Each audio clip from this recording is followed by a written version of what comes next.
championship. The whole season, he had him and Yeldon tearing it up. I know we don't have a Fournette. A Fournette is a rare breed of man.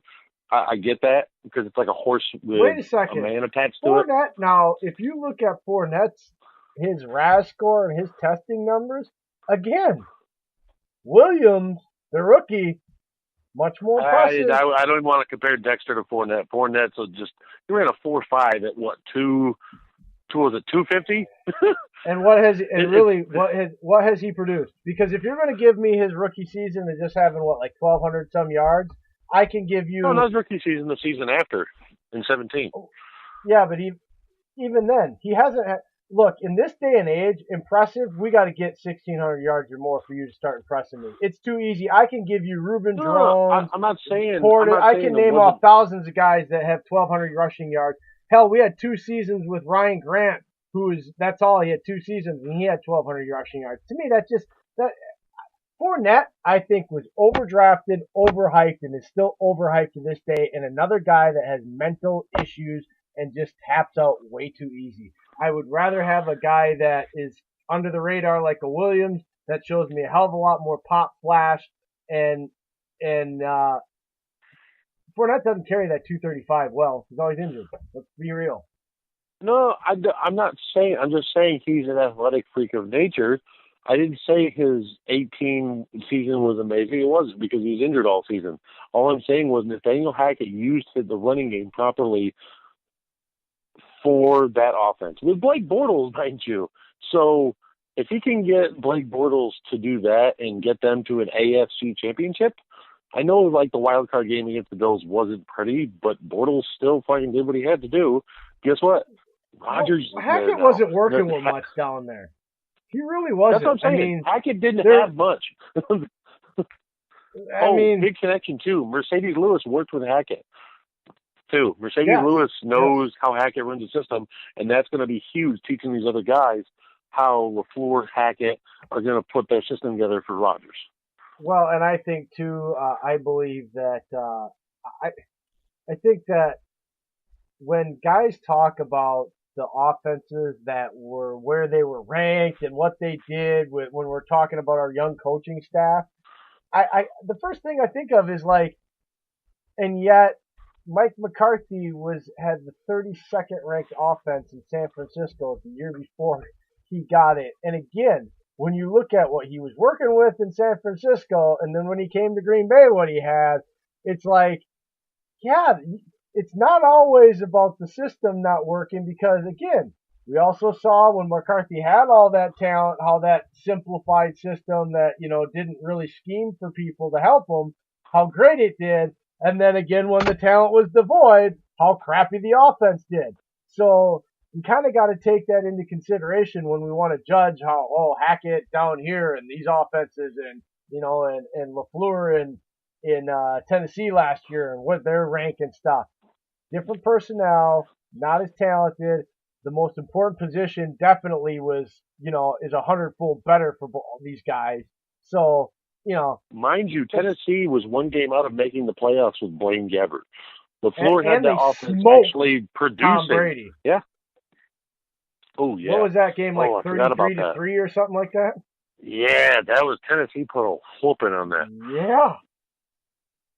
That was Matt LaFleur's offense, and so they had their impressive moments. That's all I'm saying. And the quarterback position is the biggest one here. Yeah, and plus also too, if we're talking about offense, I got to give some credit.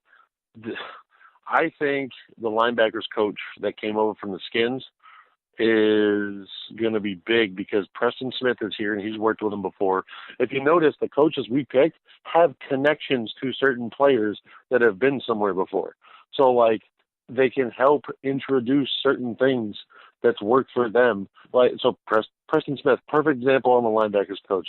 The linebackers coach for the Skins have always had linebackers that have seemed to produce. Doesn't matter who stepped in, it's always been there. And I think it's going to be big for Zadarius, Preston Smith, Blake, for the linebackers coach on here. I think it's going to be good.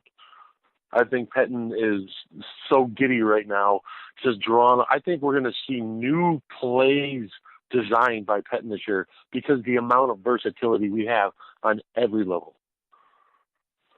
Well, and you have to remember too, we don't know how restrictive Mike McCarthy was on the freedom that Pettin was given as far as formation, personnel groupings, and stuff. Because Mike, as much as he was an offensive guy, he was a true head coach. He tried to put his nose in defense. He didn't need right, to do it. He's had right. He had a complete team vision, and he had a vision for his defense.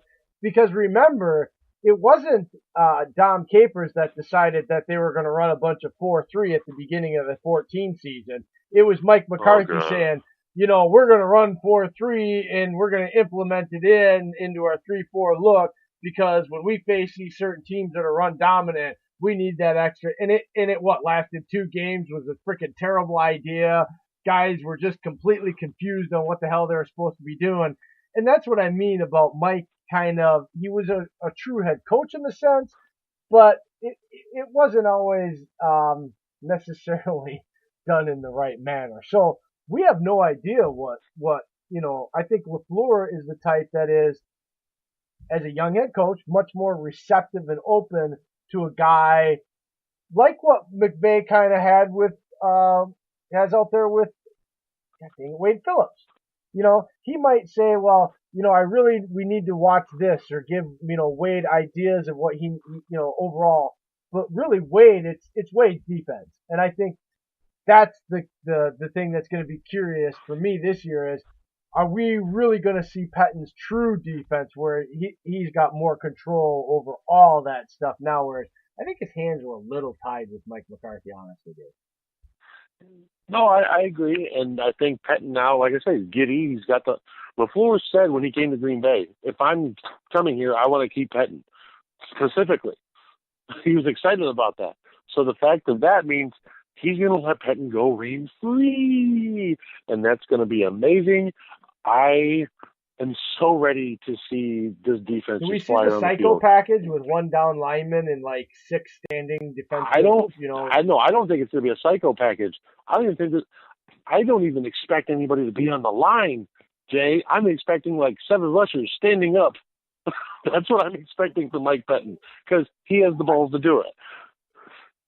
Just complete and utter chaos and confusion. Exactly. And it's controlled chaos. That's what it is. Controlled chaos. The shifting, there's always going. And that's why people like Bryce, Jones, and Ha couldn't cut it. Because they couldn't, especially with audibles coming up and they had to shift it. Yeah, they couldn't hold that audible sense to be able to, oh my God, where do I slide to? You could see it. They would sit in their spot after an audible call by freaking Blake Martinez in the games. And they wouldn't be able to slide the way they needed to. I'm sorry. That's why Savage and Amos is going to be perfect fits. Oh, I can't wait. Well, and here's the funny thing, too. It goes back to what we talk about. When you look at the physical profiles of their guys in their front 7, they're all, similar. Defensive linemen are all around the same height and length, all except for Mike Daniels, who is the short stud guy, right? But everybody else is long, lanky, yet has girth to them so they can hold up against the run. The linebackers, they all look like they were cut out of a cookie cutter. Honestly. So the possibilities here because of the similarities in the build and physical traits of all the guys in the front 7, that's what the exciting part is. You just don't see defensive front 7s built this way very often. You know what I mean? Where the guys are so close in stature and what they can bring and do that it doesn't really matter who plays where. They're becoming like that positionless basketball starting 5 where there's no true position really outside of the point guard. You know what I mean? That's what I'm expecting from their defense. You're going to have Kenny Clark. He's going to be the defined defensive lineman, and God knows what the rest of it looks like. That's really what I expect most of the time. The thing is, I think Daniels might play a little bit better this year because it's a contract year. He knows it. He's coming on age. I really do think, if they're going to keep him, he might have to take a pay cut, but he's going to have to show why they may offer him enough money to keep him there. I'm just saying, I think Daniels has a bigger year than people expect. Look, Daniels. We've talked about Daniels. Don't be mistaken about the fact that we don't think he's a really good player. Not a good player, a really good player. When he And is we just need to see healthy, if he can transform into the type of player that Penton wants. That's what it is. We are waiting for Mike Daniels to become that transcendent player the way we are seeing Kenny Clark. The only problem with Daniels is he's 30. That's what's so exciting about Kenny Clark. He can't stay, who's not he even can't stay 24 healthy yet. well, yeah, but again, the age is Kenny Clark isn't even 24 yet, guys. He's going to be 24 here coming soon if it hasn't happened just yet, but it's sometime this summer, I believe. Well, if that was the warning shot, if that was the warning shot, letting Daniels know, hey, you're on the chopping block. We just drafted Rashawn Gary and Kiki Kingsley. Like, back two defensive linemen that are very fucking talented. Excuse my French, but very fucking talented in this draft class. And signing Zadarius Smith that can twist inside. Plus, I'm sorry, that right there shows me that, hey, Daniels, you're on the clock, buddy. Like, you got to show us why we need to keep you. Exactly. And then I am going to move on to a new subject that I find very interesting today. Yes, 3:30, bud. Starting at right guard. 3:30? Okay. Yep. They're starting one's offensive linemen running across. That would be on the field today if they started. It would be Bakhtiari, Lane Taylor, Lindsley, Billy Turner, which I love because they're putting him in there already, and Bulaga. The thing is, though, I see Lane Taylor being bumped out soon because of the fact of just how good Elton Jenkins is. He's so highly rated. He's athletic, and I think he's a better fit at left guard. I see Lane Taylor getting bumped out in camp.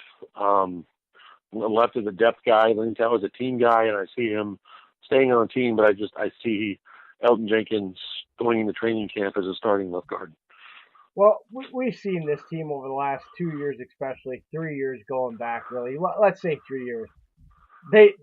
7 offensive linemen are gonna start significant amounts of games on this team.